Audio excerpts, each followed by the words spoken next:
We're here with Mike Brown at UFC 225 Media Day. And Coach, I'd like to get your take on this. I've asked all the fighters. Earlier this week, Dana White said he wanted to go back to the old style of weighing in, where the fighters get on stage sucked out rather than weighing in the early morning. As a coach, which do you prefer, the early one or going back to the old way?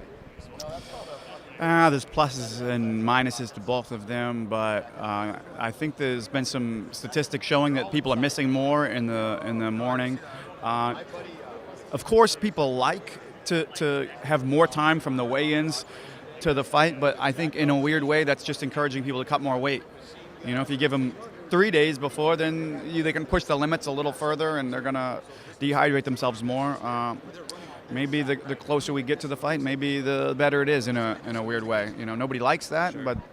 And when Darren Till missed weight by 3 or 4 pounds a few weeks ago, Wonder Boy's team asked him to re-weigh in the day of the fight, couldn't blow up to 200 pounds, had him around 183, 188. Are you in favor of that if your opponent misses weight? Because it seems like a no-brainer, but it doesn't really happen in MMA a lot.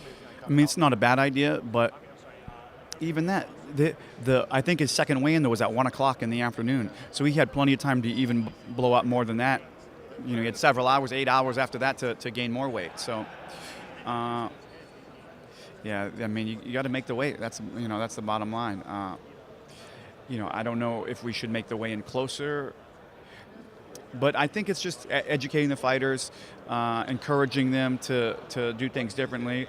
And it is the trend, I think. There are a lot of people that are cutting less weight, and those guys are having more success. A lot of people bumping up to different weight classes, and I think that you enjoy life more, you train better, you're learning more, and instead of focusing on your weight cut, you're focusing on learning and evolving as a fighter, and that's the most important. And we'll end with this. As a coach, what's the threshold you'll allow your fighter to take at a fight if their opponent comes in overweight? Because like Mackenzie Dern basically came in a whole weight class above her opponent, where say your Darren Till came 3 or 4 pounds over. What's the max you would allow? Like if RDA came in overweight, what's the max you would allow him to weigh in? Well, every situation is different. You know, it depends who the opponent is. I mean, I saw Dustin Poirier take a fight with Brandon Down, and he was like 8, 9 over. But it's like we almost knew that there was a problem going on with him.